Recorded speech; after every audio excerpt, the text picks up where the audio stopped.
Every week, the Payne family cuts straight to the real financial story. The one question, Bob, everyone's asking is, are we in an artificial intelligence bubble? You've been through boom and bust. What do you think? No hype, no myths. Just what actually matters to your money. Does feel very similar to what we experienced in the 90s. Where are we, though? Are we in 1995, 1997, 1999? Listen to the Pain Points of Wealth on the Red Apple Podcast Network. Listen, all you New Yorkers. Excuse me, taxi. Okay, we're looking around. This is the 77 WABC minicast. There is one common denominator, and it is a disturbing one.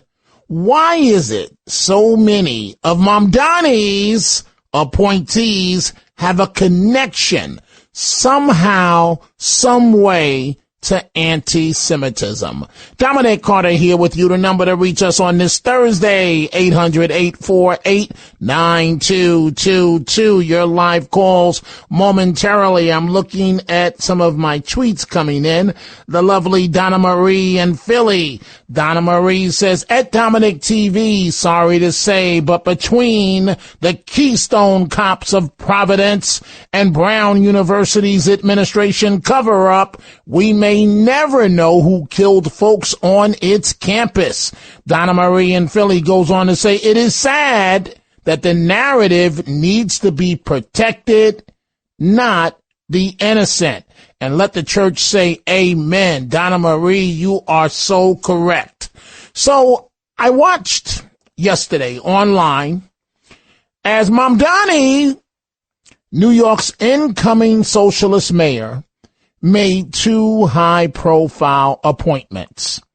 Regarding one of them, I said to myself, that looks like a nice lady, but there's something about her. There's something that she's calm, nice demeanor, but there seems to be a fiery side to her.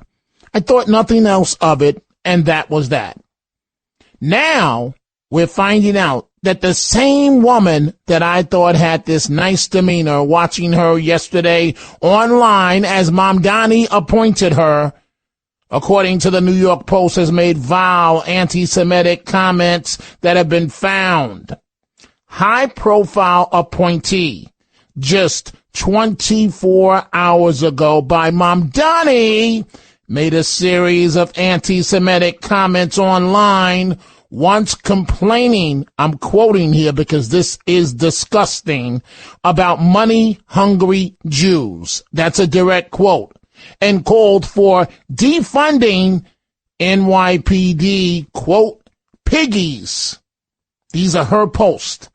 The Anti-Defamation League of New York and New Jersey, they're demanding answers this hour as to whether the administration knew about Catherine Amontes DaCosta's past anti-Semitic post on X. If they didn't know, then they should know, because she should have been properly vetted. But it's a common denominator around this guy, Mamdani. You go through two or three of his picks, and one of them has some type of controversial past. Why is that? So this woman has been tapped to head the city's new office, or I should say she's been appointed to be the next director of appointments. And she's had several vile stereotype posts, social media posts from 2011, 2012, the ADL is revealing. As for Mr. Mamdani himself, the new socialist mayor, we're 2 weeks away? Mamdani again responding to renewed criticism, his refusal to condemn the quote, globalize the you know what I'm trying to say, folks? I'm a little tired. Intifada, to globalize the Intifada slogan. And here's Mr. Double Talk Mayor. I continue to discourage the use of that phrase, a phrase that I do not use myself, and I continue to focus on the work at hand of keeping Jewish New Yorkers safe in the city. The other day, I met a Jewish New Yorker who had members of his own family killed in the horrific anti-Semitic act of terror in Australia. And he shared with me the moments where he found out, and the pain and the sorrow that he lives with, and the tears that he was coming to almost at a minute-by-minute basis of sharing this with me. And this is not an abstract fear. There are many New Yorkers who are intimately connected to those who were killed, and many who feel that fear themselves each and every day. And my job is to ensure that we deliver a city that is safe and a city where they belong. And I have been in constant communication with Commissioner Tisch to ensure that we are doing so not only in the daily actions that are taken, but also in the medium and the long term. Thank you. So, Mr. Double Talk, incoming mayor, who says absolutely nothing. The lovely Debbie Lebedo on Twitter just posted, Mamdani is a set-up character in New York, and so the violence against the Jews are the same. That's why it's going to get worse. That's from Debbie Lebedo. And I've been talking about just when you look at what happened, we see all your calls coming in. You look at what happened in Australia. Since then, 2 recent incidents in New York. One, a Jewish man stabbed in his chest. A few inches down, he wouldn't be here anymore.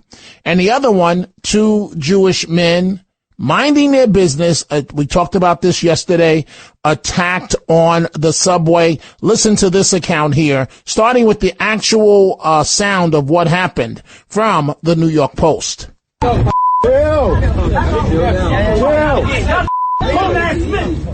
will be a problem. Touch me, bro. Yo, chill.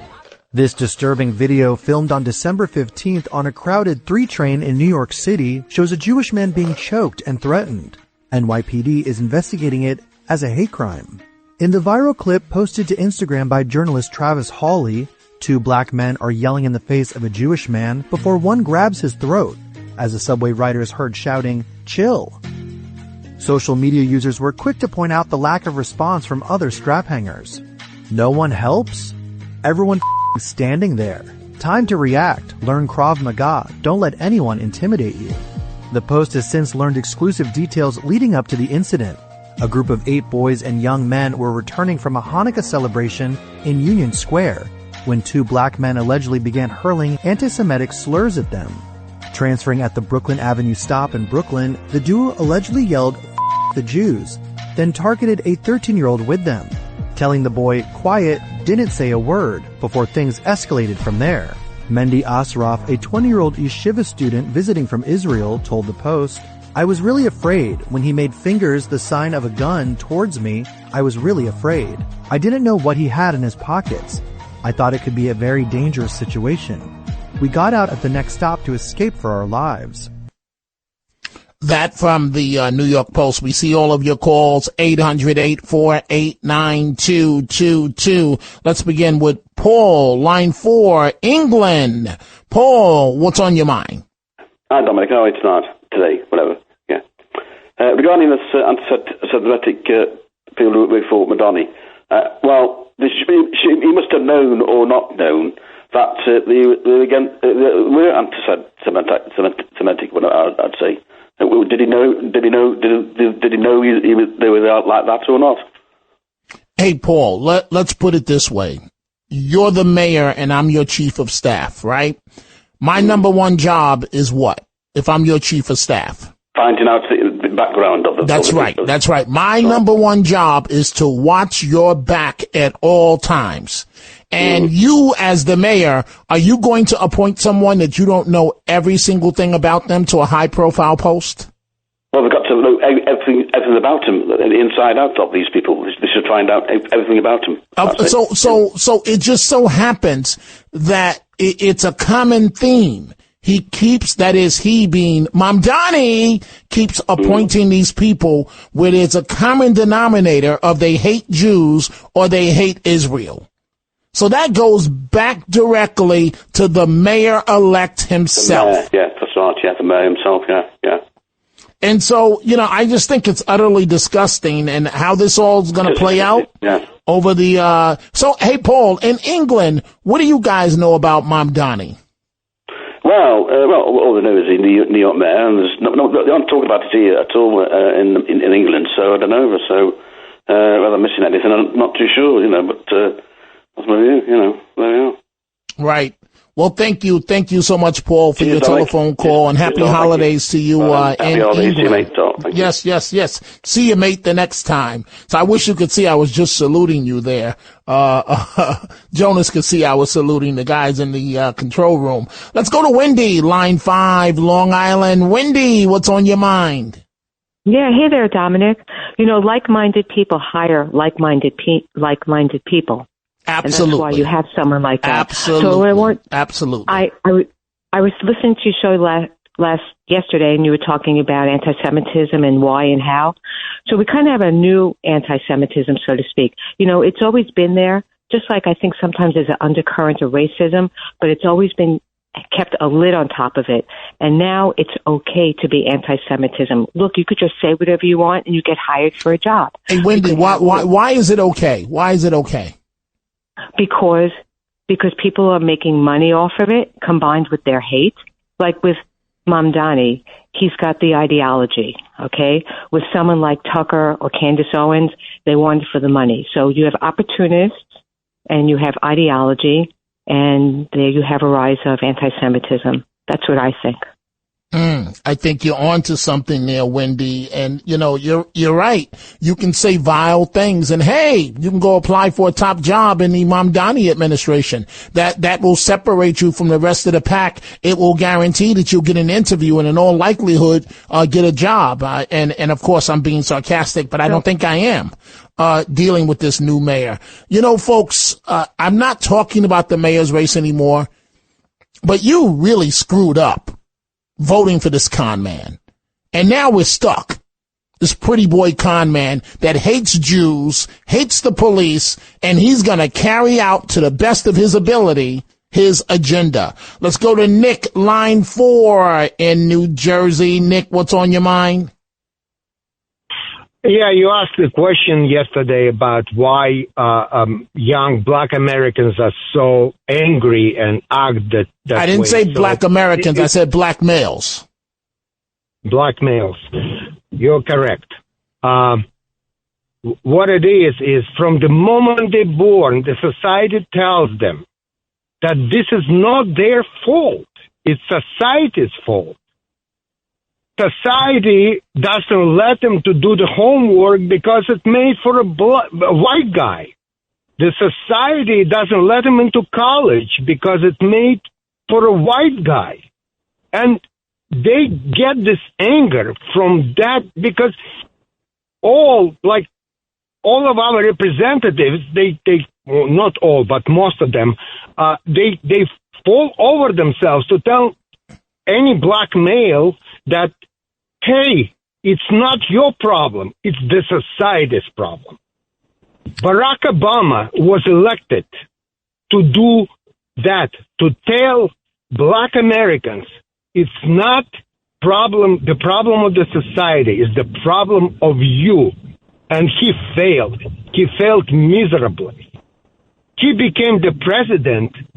Black guy became the president, but he didn't do anything for race harmony. That's all I have to say.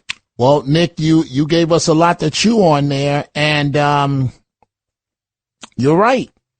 You're correct. You're correct. Oh, Dominic, how could you agree with that assessment? Because the man is 1,000% correct. Nick, thank you for the call. Time for a break. We are coming right back. The Dominic Carter Show. Entertaining and informative. On the Red Apple Podcast Network. There was news overnight, Australian police conducting a huge operation in a suburb of Sydney, only days after the terror attack in Bondi Beach nearby. Agents acted on new intel suggesting another possible violent plot, but they have not identified an immediate link to the ongoing investigation. In Sydney for us, Steve Harrigan chasing down all of these leads and joins us now. Steve, hello. Bill, Australia's counter-terror police are in action in a very big way in a suburb of Sydney. In heavily outfitted tactical gear, they rammed 2 vehicles, detained 7 men they say were planning a violent attack on the way here to Bondi Beach to carry out an attack, but police saying there is no connection at this point between those plans and the attack that did take place here on Sunday. So that's what's happening in Australia. Officials apparently stopping a second attack since Bondi Beach. That's what's happening there. Here we have the situation up at Brown University where, and again, folks, I try my best to be honest with you. And the police chief in Providence, I'm like, okay, I'm all for opportunity, but this is DEI at its extreme, I still tell you, if you look on social media, our social media team put up a clip of me saying that I couldn't understand a word this man was saying. And I still can't understand a word that he's saying. And we should have Latino police commissioners. We should have black police commissioners. We should have women police commissioners. But the number one requirement is you should be qualified. I can't understand a word this man is saying. He's double talk, triple talk. I can't understand his dialect. It's a heavy emphasis on Spanish. I don't get it. And he's the police commissioner. And I guess that makes me racist for even saying that. Let's go back to your telephone calls. Let's go to Robert in Brooklyn, line 2. Robert, what's on your mind? Thanks for taking that call. First, I want to applaud Tulsi Gabbard, our DNI person, for pointing out that Islamists is the greatest threat to the United States and the world. And unfortunately, Gabbard pointed out it's probably too late for Europe, she said, and maybe Australia. It's not too late for the United States, but it soon will be. That's what our, Director of National Intelligence, Gabbard, very soberly pointed out. And I just want to point out that, there were a lot of heroes who victims, the heroes in Australia. You had a mother, Jessica Rosen, 5 months pregnant, who used her body to shield someone else's child. You had a 14-year-old girl, Chaya, who shielded younger children. She's only 14 and shielding children even younger than her. You had a 27-year-old guy, Dan Elkayan, who protected a little girl. And you had a Holocaust survivor, 87 years old, Alex Clayton, who protected his wife, 87 years Holocaust survivor. He died, but he saved his wife's life. You talk about the greatness of some of these people, my people, the Jewish people, some of the greatest people on the face of the earth, and we're being subject to such horrific terrorism, such horrific treatment. And even in New York City, you have this Mamdani who wants to have Jews expelled from Israel. He's horrible. I hear you, Robert. Thank you for your eloquent point. We are going to take a break. We're coming right back with your telephone calls.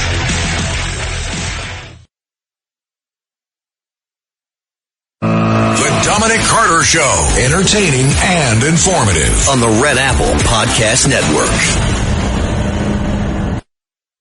Good evening, America. 11 months ago, I inherited a mess, and I'm fixing it. When I took office, inflation was the worst in 48 years, and some would say in the history of our country, which caused prices to be higher than ever before, making life unaffordable for millions and millions of Americans. This happened during a Democrat administration, and it's when we first began hearing the word affordability. Our border was open, and because of this, our country was being invaded by an army of 25 million people, many who came from prisons and jails, mental institutions, and insane asylums. And the President of the United States, from his great speech last night, telling the truth. It is an army that has invaded America of illegals, from jails, mental institutions. And the fact is, Democrats don't want to tell the truth about this. But it is what it is. And what comes to mind is Congresswoman arrogance, Congresswoman privilege. You know who I'm talking about. The freeloader from Somalia, a country where many of the people at one point didn't wear shoes, talking about Congresswoman Ilhan Omar. And, you know, they say don't bite the hand that feeds you. Well, excuse me, Congresswoman. America is the hand that feeds you. President Trump is the hand that feeds you, but you have absolutely no respect. So she wants to go toe-to-toe with America. But yet she's whining and complaining that the president's travel ban, which we know prohibits people from some of the most terror-prone regions of the earth from entering the U.S., Congresswoman arrogance and Congresswoman privilege, she says that's cruel and inhumane. President Trump signed a proclamation yesterday expanding the list of countries with full or partial travel restrictions from 39 to 39. That's up from 19. And Somalia is on that list. What's your reaction to that?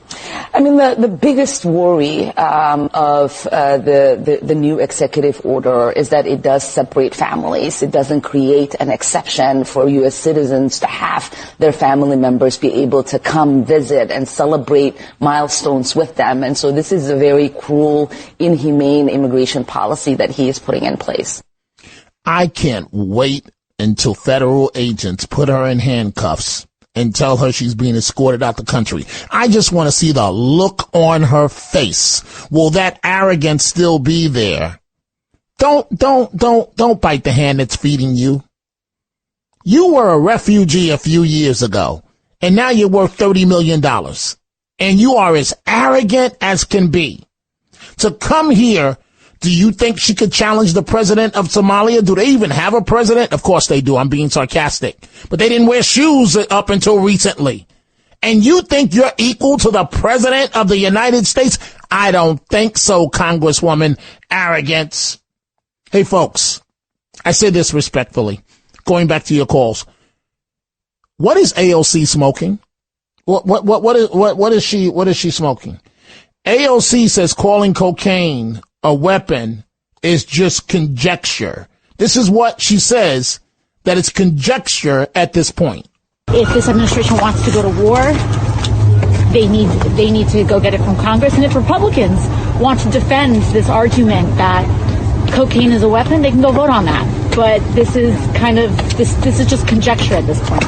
Thank you, Congresswoman. And bartenders of America, I don't mean to offend you because you keep us company. You make some of the best drinks in the world. But who let this bartender into Congress? Oh, the constituents did. This woman is not qualified by any measure. Straight up cuckoo for Cocoa Puffs. And she's a leading member of Congress. Talk of her being the Democratic nominee for president of the United States. Oh, how we've fallen. But it's all part of what I call the Kim Kardashian effect, the dumbing down of America. And it's happening, folks. There's absolutely no doubt about what's happening in our great country. But this is still the greatest country on earth. Let's go back to your telephone calls. Dominic Carter here with you. 800-848-9222. Line 5, Joe, Mount Sinai. What's on your mind? Listen, I don't want to get into. All I got to say is the last time I called you, you jumped down my throat. Maybe right, because you were spewing. Because you were spewing. Because no, you're not talking. I'm talking. I'm the one that's talking. You are spewing, and I took your call for a reason, to expose your anti-Semitism. So before you go on with another word, Dominic is done with you. All right, you have the floor. Yeah, grew up in Borough Park with ultra-Orthodox. All right, okay, don't set up your hatred. Just get to your point. Sir, listen, get to your point before I cut you off. Okay. Being anti-Israel doesn't make you anti-Semitic. Where our money is going there, they walk around, Netanyahu says you can't be MAGA if you're not for Israel. And he says his victories are our victories. With our money, the same as Ukraine. And if you say anything about it, you're an anti-Semite. But I'm not, and I don't care. You know what, Dominic? You're done with me, I'm done with you. Okay, so stop calling. Why do you lose him? Why do you keep wasting my time? Why do you keep calling? Why don't you waste some other host's time? Why do you keep calling me? Lose his call. I'm done with them. Why do you keep calling me? You are an anti-Semitic racist. Deal with it. And hopefully pray on it with God. You need some help. Why do you keep calling me? I don't want to hear your nonsense. That's not what I'm about. That's not what this program is about. Call Greg Kelly. Call Rita Cosby. No, you can't call Sid because Sid will tell you where to stick it. Call somebody else. Stop calling me, Joe, in Mount Sinai. You're wasting my time. I gave you the rope again, and you fell right into the trap and hung yourself yet again, Mr. Anti-Semitic, whatever you want to call yourself. Let's go to Mike, line 3 in South Carolina. Mike, what's on your mind? Way to go, Dominic. Meet Mr. Click with that guy. Oh, my own. I'll tell you, you spoke of it. I'll speak of it now. You know, characters like Crockett and AOC, Maxine Waters, and especially that Omar from Minnesota, heard on your show last week, Dominic, $65,000 she started out with, and she's got $30 million. Gee, smoke and mirrors, where did that come from? And that one caller before, Dominic, I got to praise him when he spoke about Barack Obama. Barack Obama, 2 terms, and he even won the Nobel Peace Prize for what? I'll leave you with this, Dominic. They're building a superstructure. Of course they are. Obama. For the king. Yeah. Of course they are. And the king. But wait, Mike, when they're building this super tower to honor the king, Obama, and his angry wife, are they going to stop the brothers from shooting each other? Is that going to be a gun-free zone outside the palace for the king? I don't think so. And I think, here's one for you, Dominic. I'll finish with that. Are they going to have a George Floyd wing on this superstructure? Are you kidding me? Enough. Well, Enough, he doesn't need George Floyd anymore, you know. And Mike, thank you for the great call. Folks, you listen to this show. Thanks, Dominic. Thank you. You know I'm not a fan at all of George Floyd. You've got a police officer in jail right now for something he didn't do. That's been a police officer that's been stabbed more than 30 times in one instance, and he could lose his life in federal jail for George Floyd. And I don't like to speak ill of the dead. George Floyd is the last person on earth that should be honored. It's as simple as that. You think I want my kids walking around? Just like, for example, and I ask myself this, I don't know if it's instinctively, but my kids, they know we don't use the N-word around here. And they tell their friends, yo, around my mother and father, if you walk into this house, our house, and use the N-word, or even mention George Floyd, my kids know. I don't know, folks. I just feel in life that we're all responsible for ourselves. So, meaning, what do I mean by that? No, George Floyd is not a hero. Hero is mommy and daddy that get up and go to work and provide for you every day. Hero is mommy and daddy that go to these school board meetings and all of these open meetings with your teachers, to your baseball games, your cheerleading contests. That's who you honor. You don't honor some loser drug addict that was a criminal by the name of George Floyd. And the police have to deal with lowlifes like that every single day in communities all across America. Now, that's the truth, Ruth, but I don't think many of you can handle it. Oh, how could you say that? George Floyd, the knee on the neck, George Floyd. I've told this story a million times. I'm in Walmart. I go to Walmart for fun and relax, folks. I don't like going to parties because if I go to a party, I feel like I'm on display at the zoo. Everybody wants to talk to me about politics, and I'm like, shoot me now.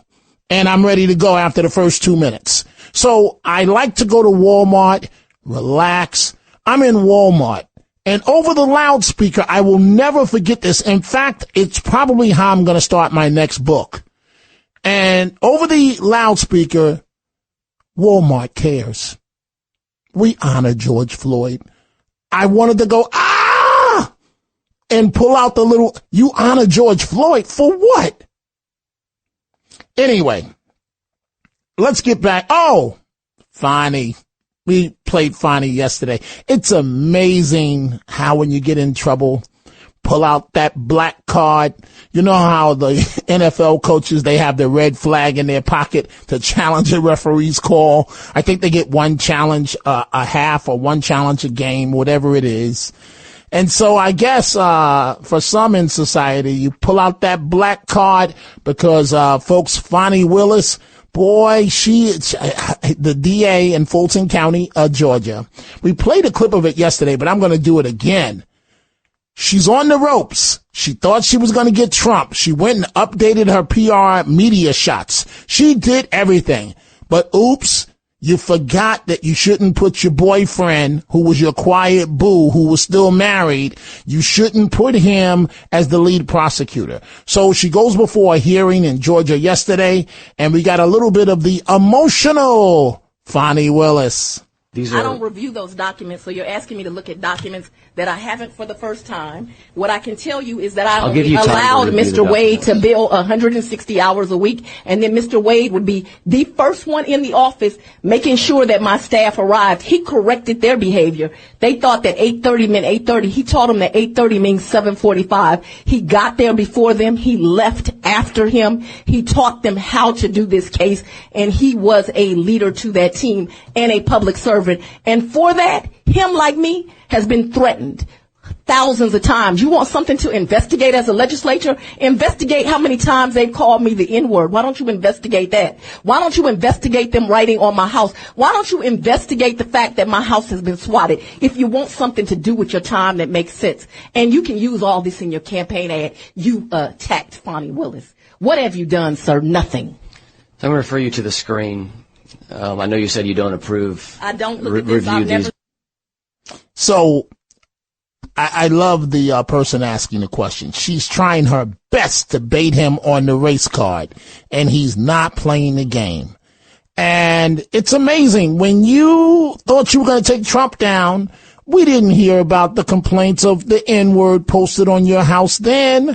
We didn't hear the complaints then. You were on top of the world. But I want to know, what did Nathan Wade do to this lady or give to this lady? This guy must be a super lover because she defends him at all costs. The workday starts at 8:30 a.m. and Nathan would be here at 7:30 setting up. And yes, I paid him 160 hours a month and he's my boo. Leave my boo alone. I want to know, Nathan Wade must be packing something. I don't know. Can I say that, Jonas?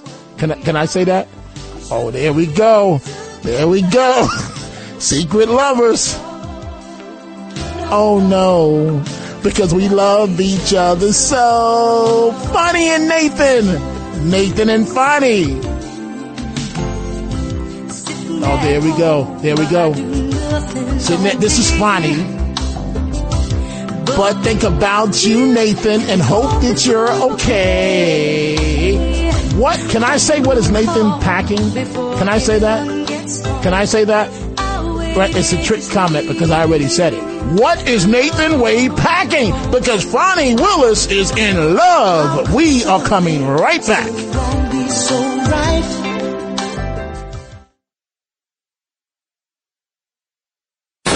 The Dominic Carter Show. Entertaining and informative on the Red Apple Podcast Network. And the Ten of the Towers Foundation, final thoughts of the day. I'm punting so that we can have more time in the phone. Jimmy Fontanez, I received the Christmas song that you did. I'm not done yet. I'm going to be dealing with that very, very soon. So don't think I forgot you. I think it's a great song. Back to your calls. Let's go to John, line 2, Long Island. What's on your mind, John? Hey, Dominic, quick question to save the show some time. Regards to these young men harassing these Jewish people on a train, it stems back to when during the Civil War, when the slaves are freed, the Republicans, black Americans were originally supporters of Abraham Lincoln, and they wanted to be independent and self-sufficient. It was always a mantra, and they had a big culture, and they were family-oriented. When the New Deal happened, they were conflicted because they didn't leave the Republican Party, but they were enticed by the free goods of government, and that was the decline of this society. Your grandmother had those old qualities, understanding family, to keep it together, and made who you are right now. And that's what's happening. These kids here are caught up with this. They've lost their culture. They blame others for problems. They have no direction, and they want to just pick on somebody else. It's unfortunate. And if they were working and made something of themselves and want to be something and be proud of themselves, this wouldn't happen. It's an unfortunate situation, Dominic. Unfortunate. John, it is unfortunate. Thank you for the call. I understand history and so on, but let's be honest, John, these kids can't even read today. I mean, let's just call it for what it is. Let's go to line 5, Carl in Scarsdale. Carl, what's on your mind?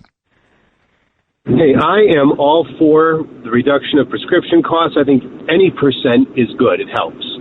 But can you explain how 400, 500, or 600% reduction is even mathematically possible? Well, I don't know about 400 or 500%. So it sounds like you last night. Excuse me? That's what he said last night in the address. Okay, so let's backtrack, Carl. It sounds like you're not a supporter of the president, and that's fine. But don't try and hide it. It sounds you are. No. I'm not a. I'll put it this way. I'm not a Trump hater. Mm-hmm. What I don't like is when he takes something that's good that he's doing and tries to make it sound better by adding nonsense that kills the goodness of the whole thing and the way people see it. All right, that's fair. So now tell me what you didn't like about Biden. I thought, what did I like about Biden? Well, aside from the fact that, he was clearly, his time had passed to be president in terms of his ability. That's number one. I think they were way too slow on admitting there was an issue at the border. I think they weren't good at, when people were saying, man, the economy is not good, they were pointing to things like reports from the GDP, and all those things were positive, but it didn't change the fact that things weren't good at the register. So, when you're checking out, I think Carl, in the interest of time, I have to step in, and thank you. You're fair in terms of your criticism. I think that when that type of comparison, if a drug started out at $4 and then it shot up to $300, then one can say a 500% reduction. Yes, right? But I think anything more than 100% takes you to negative, and they'd be paying me to get the drugs. Which, right, but that's not necessarily true. You can have a reduction of more than 100%. But I got to move on. Thank you so much for the great call. I am going to go to Judith in Brooklyn. Judith, I got to tell you right now, you got 20 seconds. Hit it, quit it, and it's time for the show to end. Go ahead. Okay, love your straight talk. I love that you're a straight shooter. I want everyone to watch the movie Exodus. Okay, that'll give you an idea of what Israel went through when they were recognized in 1948.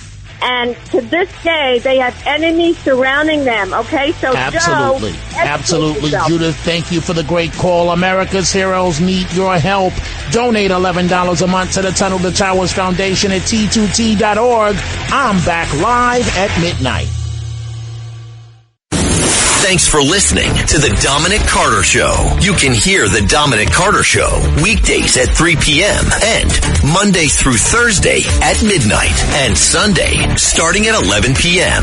on 77 WABC. If you like the podcast, share it with your friends and listen anytime at WABCRadio.com and download the WABC Radio app. Hit that subscribe button on all major podcast platforms. Plus, follow WABC on social on Instagram, TikTok, Facebook, and X. See you next time for a new episode so you never have to wonder. What the heck is going on here?